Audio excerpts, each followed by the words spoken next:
Hey guys, Adam here. Welcome back to episode 2, module 1, understanding cryptocurrency. So the first thing you're going to want to know, if you imagine, right, okay, this is, let's just say this little guy here is you, and you don't have no info on crypto right now.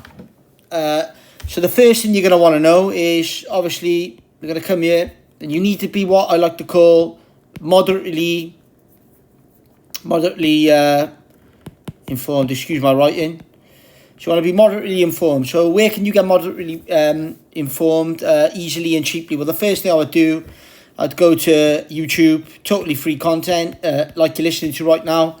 And there's some great teachers, you know. I know they say free advice is worth every penny, but you only value what you pay for, but that's not true. If you put your time into it, and you're willing to put your time into it and something you're passionate about, I don't believe that. I think you can learn plenty from YouTube. So I'd probably go to YouTube first of all. And I'd also recommend, to really understand Bitcoin, I'd go to sailor.org. That's sailor.org. And I'd learn about Bitcoin and do the I think it's the Bitcoin 101 course. It's about 12 hours. You get a certificate at the end as well. And you really get understanding then into the history of money, why Bitcoin's valuable and all those things that we discussed in video 1. The second thing you want to do is probably you want to go there. So number 1. Second thing you want to do, I'd say, is you want to find people in the space that resonate with you. So like I said, try out different YouTube channels. Hopefully if I'm a guy you like, subscribe to the channel. Obviously find other YouTube channels. You got to find someone that is on your vibration, someone that you vibrate with, because if you can get to that level, it's somewhere you're going to learn then. And then I'd probably go, so find guys on YouTube, couple of channels, number 2. Number 3, then I'd say what you want to do is you want to keep learning. So I'd look at old content to learn the foundations of Bitcoin, like we've been saying, and I'd be looking at more recent content or new content, and just keep immersing yourself and keep learning constantly. Once you get to that point, then what you need to know then, okay, so you got a bit of knowledge now, you got an understanding. So the next step you want to go to, you're gonna buy. So where you gonna buy from? Well, for the purpose of the video, let's say I don't know, we got let's go Coinbase, Binance, and let's say Gemini. So there's three exchanges you can go to straight away. You can buy. So say we got £100, $100 there. We're gonna buy. So yeah, you can go to Coinbase, Gemini, Binance. So you want to do that. Once you bought on the exchange, then you don't want to leave your money on the exchange, because if you look into Mt. Gox or anything historic, Celsius is just going into liquidation now by the look of it. So you don't ever want to leave your money on exchange. So you got 2 options. So you're looking here now. So you're at this stage now. So you're moderately informed. You've watched a bit of YouTube, sailor.org. You found some people that resonate with you on YouTube. You bought a bit of crypto. You got to put £100 in, say on Coinbase.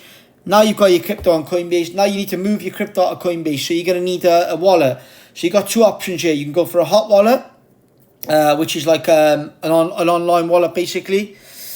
Or you can go for a cold wallet. So the difference is hot storage or cold storage. So a hot wallet will be like a web-based wallet, something like Exodus. MetaMask would be one for DeFi, Trust wallet.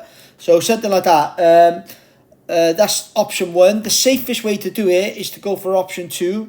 Obviously, it depends on the value of crypto you got as well, but option 2 is to go for a cold storage wallet. So you got hot wallet. So we said Exodus, MetaMask, and as I said, Trust wallet. And then we've got the next option is cold wallet. So you want a cold wallet. So the 2 options for cold wallet would be Ledger or Trezor. These are the 2 best in the market. Recommend you buy 2 because you can clone the device. You'll back up your seed phrase and things like that when you get the device, which is basically your 24 or 12 digit character phrase. that you can if your device broke or you lost it, you can put that into any brand new Ledger device or Trezor device, and you'll be able to recover your funds straight away. So you want to record that offline safely, ideally on something like a Stonebook or Crypto Steel, which I'll cover in other videos. But just bear with us, and we'll build on this as we go through the videos. But yeah, so you want to clone. If you're going to buy a cold wallet, though, you want to recommend you buy two. You want to clone it, keep them in separate locations. But it means then obviously if one breaks, you've always got a backup. So I'd be doing that.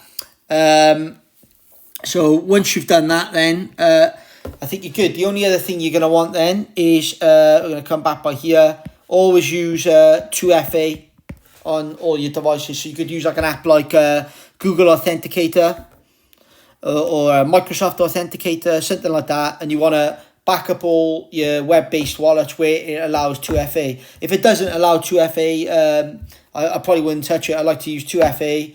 Never use SMS for text. Always something you can back up with a external device like a phone or something like that. Yeah.